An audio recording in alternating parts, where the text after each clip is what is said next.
మీ అందరికీ తెలియదు ఏంటంటే నేను రాజు గారిని నేను అంకుల్ అని పిలుస్తాను. ఎందుకంటే నేను 8th 9th క్లాస్ ఉన్నప్పుడు మా నాన్నగారు రాజుగారు కలిసి సినిమాలు చేసేవాళ్ళు. అలా చేసిన సినిమా తొలి ప్రేమ. సో అప్పుడు సినిమా రిలీజ్ అయిన ఫస్ట్ డే హిట్ తర్వాత మా అందరము ట్రైన్లో వెళ్ళాము తిరుపతి. అప్పుడు అక్కడ మా ఇద్దరు కొంచెం బాండ్ ఏర్పడింది.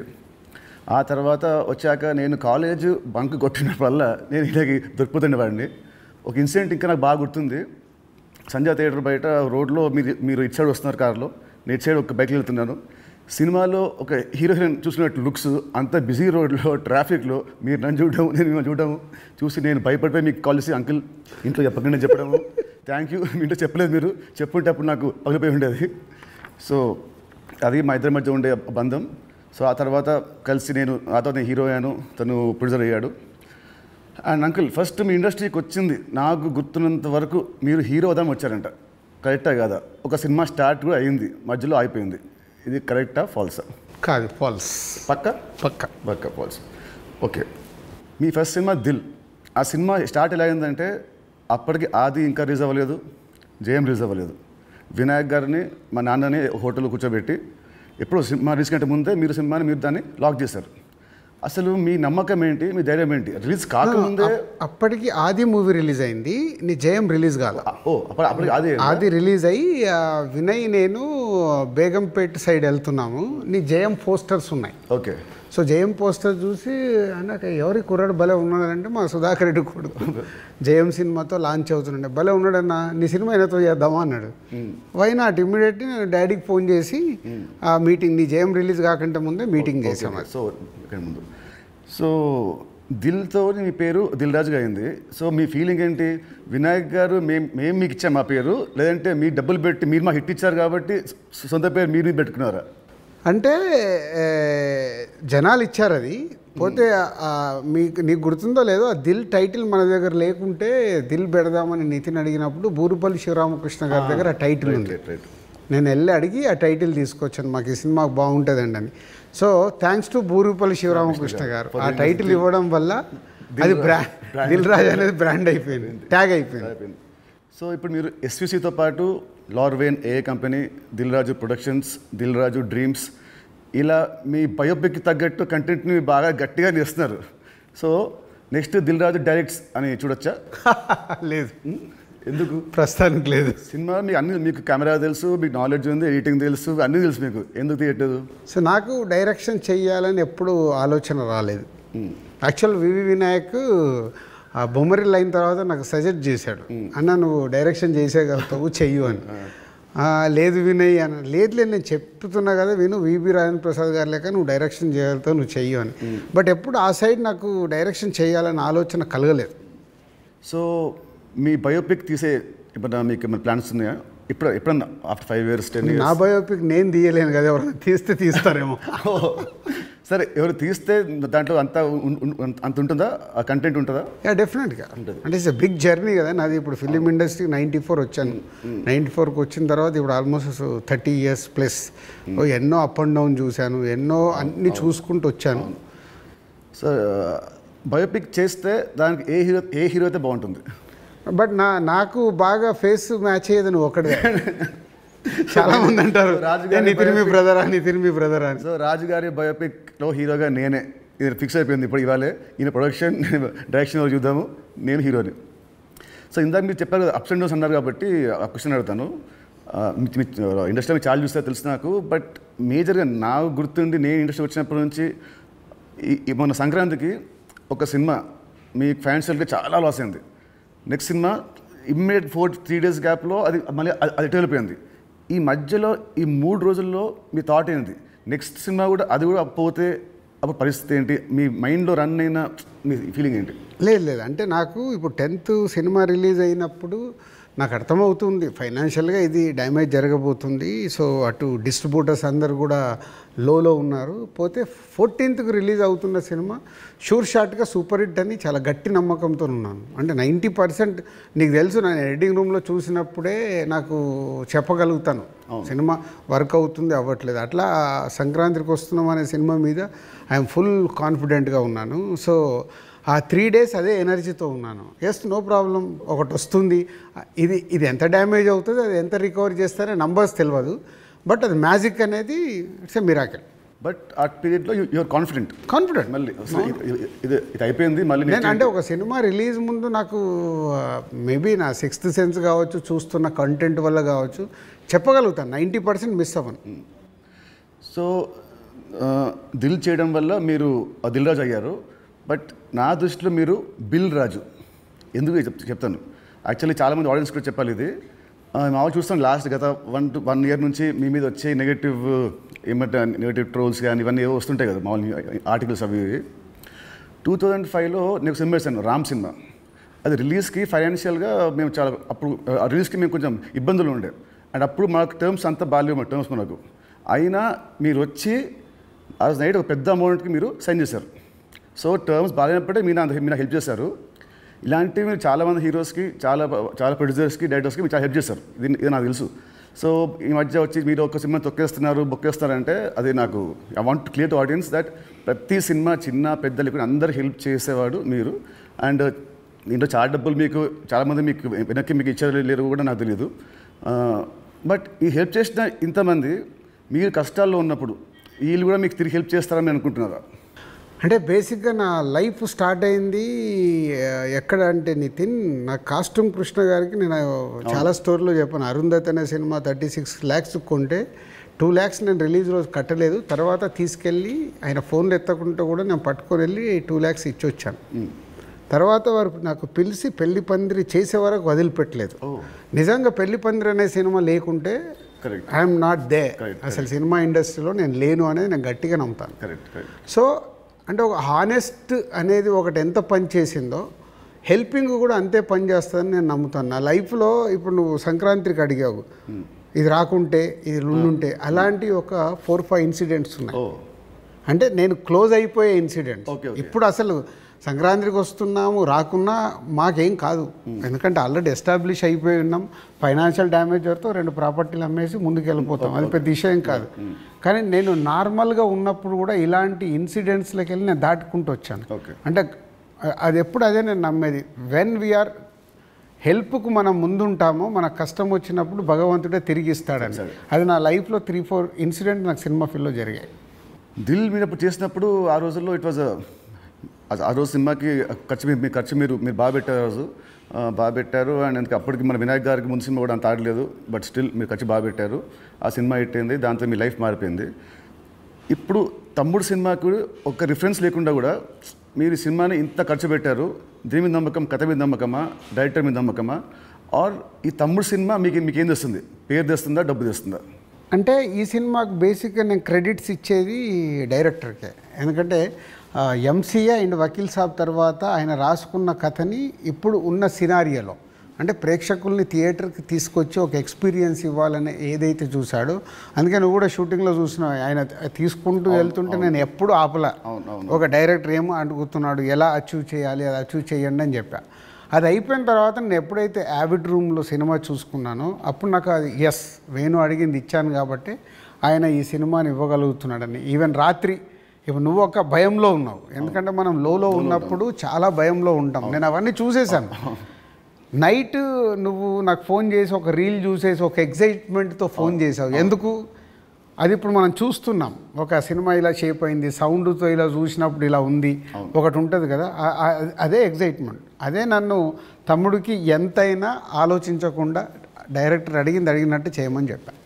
అండ్ దిల్ అప్పుడు కానీ లేదా మన లాస్ట్ సినిమా శ్రీనివాస్ కళ్యాణ్ కానీ మీరు షూటింగ్కి మీరు ఆల్మోస్ట్ ఎవ్రీడే వచ్చేవారు. ఈ సినిమాకి మీరు ఉట్టి 2 సార్లు వచ్చారు, అది కూడా గంట సేపు. ఎందుకు? డైరెక్టర్ మీద నమ్మకమా, లేదా మీరు బిజీగా ఉండి మీరు మా సినిమాని మీరు పట్టించుకోలేదా? అంటే 2 things. ఇప్పుడు అనిల్ రావిపూడి కానీ, వంశీ పైడిపల్లి కానీ, అలాగే ఇప్పుడు శ్రీరామ్ వేణు కానీ, అంటే నాతో వాళ్ళందరికీ big journey, number of movies చేస్తున్నాం. అంటే వాళ్ళ వేవ్ లెంత్ ఏంటో నాకు తెలుసు. సో తెలిసినప్పుడు నేను వాళ్ళ దాంట్లో నేను ఇంటర్ఫేర్ కాను. సో నాకు కథ దగ్గర అనిపించింది చెప్తాను, ఎడిటింగ్ రూమ్లో అనిపించిందే చెప్తాను. నాకు ఇలా అనిపిస్తుంది, మీరు చూసుకోండి, ఇలా చెయ్యండి అని నేను చెప్పను వాళ్ళకు. ఎందుకంటే వాళ్ళకి నాకు క్వశ్చన్ వేస్తే దే విల్ అండర్స్టూడ్, అంటే నేను ఏం ఫీల్ అవుతున్నాను ప్రేక్షకుల్లాగానే. కొంతమంది దర్శకులతో ఇలా నాకు సింక్ అవుతుంది, అలా సింక్ అయిన వాళ్ళే వీళ్ళు. అందుకే వీళ్ళతో నంబర్ ఆఫ్ సినిమాలు చేసినా వాళ్ళు అది అవుట్పుట్ తెచ్చుకోవడానికి వాళ్ళే ఎక్కువ కష్టపడతారు, ఎందుకంటే వాళ్ళకు రిజల్ట్ కావాల్సిందే కదా. సో నేను ఇప్పుడు శ్రీనివాస కళ్యాణం ఉంది, ఇప్పుడు శతమానం భవ తర్వాత శ్రీనివాస కళ్యాణం చేస్తున్నాను కాబట్టి ఫుల్ టైం సో అక్కడే ఉండి ఎలా తీయాలి ఏంటి, సో ఏదైనా తప్పు జరుగుతుంటే కూడా సతీష్కు చెప్పి కరెక్ట్ చేయడం. సో అది నా ప్రాసెస్, ఏ సినిమాకు ఉండాలి ఏ సినిమాకు ఉండకూడదని నేను ముందే ఫిక్స్ అవుతాను. సో తమ్ముడు అనేది దిల్ రాజు సినిమానా లేదంటే వేణుశ్రీరామ్ సినిమా? వేణుశ్రీరామ్ సినిమా 100% మొత్తం ఇంటర్గ్రేట్. సో ఇంకోటి ఇప్పుడు మామూలుగా మిమ్మల్ని ఏం అడుగుతారు, ఇప్పుడున్న దిల్ రాజు పాత దిల్ రాజుకి ఏం చెప్తాడని అందరూ అడుగుతారు. నేను అడిగేదంటే అప్పుడున్న ఓన్లీ రాజు ఇప్పుడున్న దిల్ రాజుకి ఏం చెప్తాడు? అది 22 years జర్నీ. అంటే అంటే సినిమా అంటే దిల్లు సినిమా నీకు మనకు అండర్ ప్రొడక్షన్లో ఉన్నప్పుడు షూట్ జరుగుతున్నప్పుడు నీకు దుబాయ్లో సాంగ్ చేస్తుంటే సడన్గా బైక్ స్కిడ్ అయ్యి నీ కాలు పైన పడింది. కాలు పైన పడితే మధ్యాహ్నంకి వెళ్ళి షూటింగ్ ఆపేసాం. అది నాకు ఫస్ట్ ఫిలిం. షూటింగ్ ఆపేసిన తర్వాత చిన్న నీకు ఎయిర్లైన్ ఫ్రాక్చర్. వినాయక్ ఇక్కడ ఉన్నాడు, నెక్స్ట్ ఠాగూర్ సినిమాలో బిజీగా ఉన్నాడు. అన్న మీరు వెళ్ళి సాంగ్స్ తీసుకొని రండి అన్నాడు. నీకు ఎయిర్లైన్ ఫ్రాక్చర్ అయ్యి మన హోటల్కి వెళ్ళిన తర్వాత ఇంకా మనం నెక్స్ట్ డే షూటింగ్ చేయడానికి స్కోప్ లేదు, ప్యాకప్, అందరు రిటర్న్ వెళ్ళిపోవాలి. సో అప్పుడు లక్ష్మణ్ అంకులు శిరీష్ అంకులు టెన్షన్లో ఉన్నారు, నేనేమో వెళ్ళిపోయి పడుకున్నాను. పడుకొని 4 o'clock లేసేసి శంకర్ మాస్టర్ డోర్ కొట్టి, మాస్టర్ రేపు నైట్ వెళ్ళిపోవాలి, నీకు ఇప్పుడు 2 పాటలలో ఏమేమి బ్యాలెన్స్ ఉన్నాయో ఒక్కసారి లిస్ట్ రాయని 6 గంటల వరకు కూర్చొని ఆయనతో రాపిచ్చి, ఇవి నితిన్ కాలు కింద పెట్టకుండా నువ్వు ఎలా మేనేజ్ చేయగలుగుతావు అంటే శంకర్ నేను మళ్ళీ డిఓపిని పిలుచుకొని మేము కూర్చొని డిజైన్ చేసాం. డిజైన్ చేసి మీకు చెప్తే మీరు అందరూ ఏంటి షూటింగ్ ఉందా ఎలా చేస్తారు అంటే ఇలా చేయబోతున్నాం, విల్ ఫినిష్ నెక్స్ట్ 2 days అని నీ కాలు కింద పెట్టనివ్వకుండా 2 రోజులు షూటింగ్ చేయించా కూర్చొని స్టాండింగ్. అంటే నా మొదటి సినిమా, నాకు ఆ సిచ్యువేషన్ అలాంటిది. ఆ రోజు 2 రోజులు షూటింగ్ ఆగకుండా చేసుకొని వచ్చి రిలీజ్కి ముందు మళ్ళీ ఆర్ఎఫ్సికి వెళ్ళి ఆ బ్యాలెన్స్ షాట్లని 2 పాటలు తీసి మ్యాచ్ చేశాం. అంటే అది నా ప్యాషన్. అంటే మొదటి సినిమాలోనే నేను ఒక సమస్య వస్తే దాన్ని జాగ్రత్తగా హ్యాండిల్ చేసుకుని సినిమాకి ఎలాంటి డ్యామేజ్ జరగకుండా చేయగలిగా. అదే మామూలు రాజు నుంచి దిల్ రాజుగా షిఫ్ట్ అవ్వడం. అంటే నాట్ ఓన్లీ దిల్, ఇలాంటి సో మెనీ ఫిలిమ్స్కి సో మెనీ ఎప్పుడు వస్తూనే ఉంటాయి. అవన్నిటిని జాగ్రత్తగా హ్యాండిల్ చేసుకుంటే 58 సినిమాలకు రీచ్ అయ్యాను. అదే ఫస్ట్ సినిమా దిల్లప్పుడు కూడా మీ అన్నింటిలో మీరు చాలా మీరు ఇన్వాల్వ్ అయ్యేవారు. ప్రతి దాంట్లో స్టోరీల నుంచి సీన్స్ నుంచి కొన్ని సీన్స్ మీకు నచ్చకుంటే మీ వినాయక్ మీరు చెప్పలేకపోతే మీరు నా చెప్పేవాళ్ళు, నితిన్ చెప్పా ఈ సీన్ బాగా గుర్తున్నా, దాంట్లో ఉంటుంది ఒక ఎపిసోడ్ ఒకటి, టాలీవుడ్ ఎపిసోడ్ ఉంటుంది ఒకటి, అది సినిమా లేదు. సో అదే సో మీ ఉత్సాహాన్ని చూసే సుకుమార్ గారు సినిమా రైటర్ కదా, ఆయన పెట్టాడు సినిమాలో ఒక డైలాగ్ వస్తుంది, మై నేమ్ ఇస్ రాజు అంటే ఒకటి వచ్చి ఎందుకంత ఫోజు మిమ్మల్ని చూసే పెట్టాడు డైలాగ్, గుర్తున్నా బోర్డు మీద రాసి బోర్డు మీద. సో 2003 రాజుగారి దగ్గర ఉన్నదేంటి, ఇప్పుడు రాజుగారి దగ్గర లేనిదేంటి? ఉన్నది 2003కి ఇప్పటికి ఉన్నది. సినిమా అంటే అవలీలగా ఎక్స్పీరియన్స్తో పాటు వచ్చిన ఎక్స్పీరియన్స్తో పాటు సో ఈజీగా ఎలాంటి సిచ్యువేషన్ అయినా హ్యాండిల్ చేసే కెపాసిటీ అండ్ సినిమా పైన ఇంకా అవగాహన ఉంది. ఇది సాధించాను. లేనిది 2003 నుంచి 2010 వరకు ఒక్కొక్క సినిమా తీస్తూ ఒక్కొక్క కొత్త డైరెక్టర్తో జర్నీ చేస్తూ అద్భుతమైన జాబ్ సాటిస్ఫాక్షన్తో జర్నీ చేశా. 2014 తర్వాత అంటే ఆ పీరియడ్ తర్వాత నంబర్ ఆఫ్ ప్రొడక్షన్స్కు షిఫ్ట్ అయిపోయి సో దాన్ని ఎంజాయ్ చేయలేకపోతున్నా. అది ఇప్పుడు లేదు, ఆ ఎంజాయ్మెంట్ లేదు. Job satisfaction enjoyment, job satisfaction ఉంది, ఎంజాయ్మెంట్ అంటే మార్నింగ్ 7కు నేను లొకేషన్కి వెళ్ళిపోయి ఈవినింగ్ ప్యాకప్ వరకు ఉండి మళ్ళీ వచ్చి నెక్స్ట్ డే సీన్ గురించి వెళ్ళి ఆఫీస్లో కూర్చొని 10 వరకు కూర్చొని అదొక ఎంజాయ్మెంట్ నాకు. I'm missing that. ఇప్పుడు ఆడియన్స్ సినిమా థియేటర్కి చెప్తారు మామూలు, ఇప్పుడు ఆడియన్స్ ఇప్పుడు ఎక్కువ రావట్లేదు, అది ప్రొడ్యూసర్గా ఏం చేయాలో మీరు చెప్తున్నారు. ఫర్ అ చేంజ్ మీరు హీరో అయితే హీరోగా మీరు ఆడియన్స్ థియేటర్ రావడానికి మీరు ఏం చేస్తారు? ప్రొడ్యూసర్గా చెప్తున్న దిల్ రాజు చెప్తున్న అన్ని పాయింట్స్ని నేను నితిన్ ప్లేస్లో ఉంటే నేను ముందడిగేసి అరే ఇవన్నీ ముందు మొదలు పెడదామని మొదలు పెడతాను. సరే, దిల్కి అండ్ తమ్ముడికి ఈ మధ్యలో మీరు నా ఏమంటారు నా పర్ఫార్మెన్సా నాలో చూసిన చేంజ్ ఏంటి, మార్పు ఏంటి, ప్లస్ అండ్ మైనస్? ప్లస్లు చాలా నువ్వు అప్పటికి ఇప్పటికీ ఏంది న్యాచురల్గా ఒక 22-23 ఇయర్స్ నువ్వు యాజ్ యాక్టర్గా ఇక్కడ వరకు జర్నీ చేసావు. అంటే నాకంటే సీనియర్ నువ్వు యాక్చువల్ 1 ఇయర్ సీనియర్.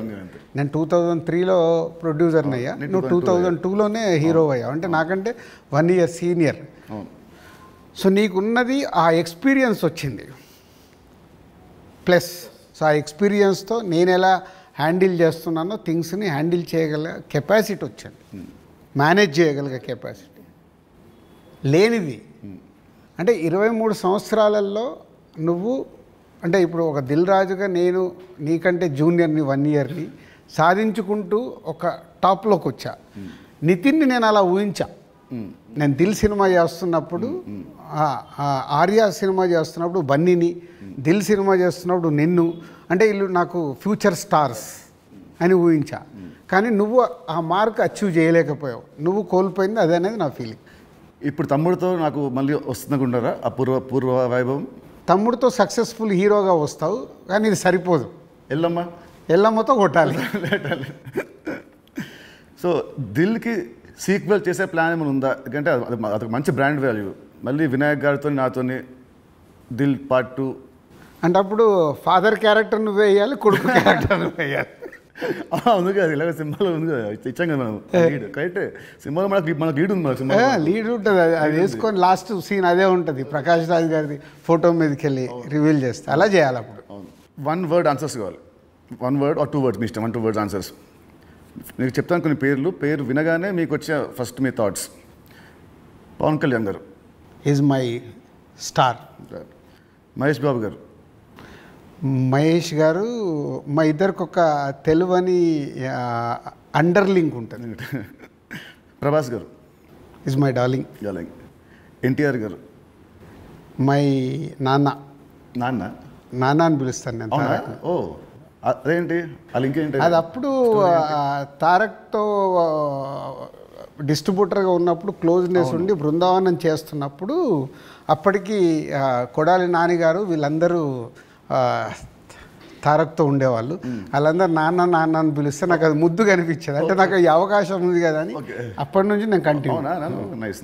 తారక్ నన్ను అన్న అంటాడు, నేను నాన్న అంటాను. బాగుంది. చరణ్ గారు హిజ్ మెగాస్టార్ సన్. సో ఒక సినిమా అంటే ప్యాషన్గా మెగాస్టార్ సన్ అయినా ఎదుగుతూ వచ్చిన is a star hero.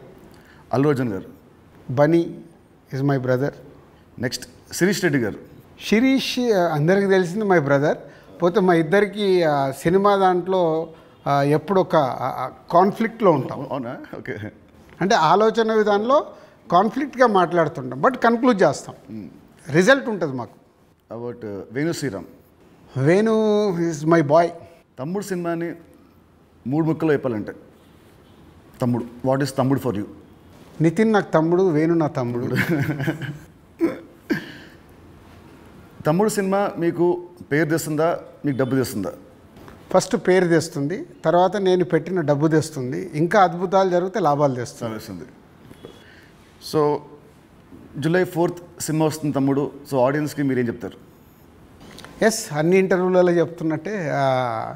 So ఈ సినిమా, ప్రతి సినిమా అందరికీ ఇంపార్టెంటే. ఈ సినిమా వేణు శ్రీరామ్, సో ఎంసీఏ వకీల్ సాబ్ తర్వాత బెస్ట్ సినిమా, ఆడియన్స్కి ఒక ఎక్స్పీరియన్స్ సినిమా ఇవ్వాలని చాలా కష్టపడి అవుట్పుట్ ఒక రేపు ఎక్స్పీరియన్స్ ఇవ్వబోతున్నాడు అవుట్పుట్తో. సో అది నో డౌట్. సో దిల్ రాజుగా నాకు సంక్రాంతికి వస్తున్నాం ఒక బ్లాక్ బస్టర్ అయితే, దాని తర్వాత మా బ్యానర్ నుంచి వస్తున్న వెంకటేశ్వర క్రియేషన్ నుంచి వస్తున్న ఒక మంచి సినిమాతో దిల్ రాజు మీ ముందుకు తీసుకొస్తున్నాడు ఈ సినిమాని. ఇది నాకు సక్సెస్తో పాటు ఒక ఎనర్జీని ఇస్తుంది. బట్ నితిన్కి ఇది సక్సెస్ చాలా అవసరం. సో ప్రాపర్గా సినిమాని మీకు నచ్చే విధంగా రెడీ చేసి మీకు తీసుకొస్తున్నాం. July 4th మీరు థియేటర్కి రండి, ఫ్యామిలీస్తో వచ్చి మీరు ఎంజాయ్ చేస్తారు సినిమా, అది నా ప్రామిస్. ఎంజాయ్ చేసిన సినిమాని బయటికి వెళ్ళిన తర్వాత మీరే చెప్తారు ఒక వావ్, అంటే నితిన్కి ఒక కొత్త సినిమా, కొత్త అప్రోచ్. ట్రైలర్ కంటే ముందు తమ్ముడు వేరు, ట్రైలర్ వచ్చిన తర్వాత నితిన్తో ఇలా తీశారు ఆ సినిమా అన్నారు. అది ఫస్ట్ పాయింట్. అలాగే తమ్ముడు అని టైటిల్ పెట్టుకొని ఏ సర్టిఫికేట్ తీసుకున్న దిల్ రాజు. సో ఇది సెకండ్ పాయింట్. అంటే థియేటర్ ఎక్స్పీరియన్స్ కోసం కాంప్రమైజ్ అవ్వకుండా ఏ సర్టిఫికేట్ కూడా తీసుకున్నాము. యూఏ సెన్సార్ వాళ్ళు కొంచెం లెంత్ తగ్గించుకొని యూఏ తీసుకోండి అన్న కానీ ఏ సర్టిఫికేట్ తీసుకోవడానికి థియేటర్లో ఎక్స్పీరియన్స్ మిస్ అవ్వకూడదు. ఏదైతే డైరెక్టర్ అనుకున్నాడో, నితిన్ ద్వారా ఏదైతే మీకు అందివ్వాలనుకున్నాడో, నితిన్ చుట్టూ ఒక 5 ఉమెన్ని పెట్టి ఒక కాన్సెప్ట్ ఫిలింగా 80% ఆఫ్ ద ఫిలిం మీకు ఫారెస్ట్లో ఉంటుంది. ఇది 24 అవర్స్లో జరిగే కథ. ఒక ఎక్స్పీరియన్స్ మట్టుకు డెఫినెట్గా ఈ సినిమాతో పొందుతారు. Please come and watch in theatres from July 4th. తమ్ముడు సినిమా ఉంది. తమ్ముడు సినిమా రిలీజ్ కాకముందే మీరు నాకు ఎల్లమ్మ అనే ఒక కథ వినిపించారు. మామూలు ఇండస్ట్రీలో ఉంటుంది, ఈ సినిమా హిట్ అయితే నెక్స్ట్ సినిమా చేస్తాము అని ఉంటుంది. మీకు ఏంటి మళ్ళీ మీ మైండ్ సెట్ ఈ సినిమా రిజల్ట్తో సంబంధం లేకుండా నాతో నెక్స్ట్ సినిమా చేస్తున్నారు, ఇమీడియట్ సినిమా? సేమ్ నాకు సుబ్రహ్మణ్యం ఫర్ సేల్ జరుగుతుంది తేజుతో. అనిల్ రావిపూడి పటాస్ రిలీజ్ అయింది. పిలిచి అనిల్ని సినిమా చేస్తా అన్నప్పుడు సుబ్రహ్మణ్యం ఫర్ సేల్లో ఒక సాంగ్ చూపించి ఈ హీరోతో సినిమా చేద్దామని చెప్పా. అప్పటికే పిల్ల నువ్వు లేని జీవితం చేశాం గీత వాళ్ళతో కలిపి. సో సుబ్రహ్మణ్యం ఫర్ సేల్ సినిమా హిట్ అవ్వబోతుందని నాకు అర్థమైంది. నాకు అర్థమై వైనాట్ అంటే పటాస్ పెద్ద హిట్ అయింది. సుబ్రహ్మణ్యం ఫర్ సేల్ హిట్ అయినప్పుడు వాళ్ళిద్దరు కలిస్తే సుప్రీం అయింది. సో ఇది అలాగే తమ్ముడుతో నితిన్కి మళ్ళీ సక్సెస్ వస్తుంది. బలగంతో ఆల్రెడీ వేణు సక్సెస్ కొట్టాడు. వీళ్ళిద్దరు కలిస్తే ఎల్లమ్మ అద్భుతంగా ఉంటుందని నా విజన్. ఓకే, మీ విజయం మనస్ఫూర్తిగా అవ్వాలని కోరుకుంటున్నాను. Thank you uncle. Thank you so much. Thank you.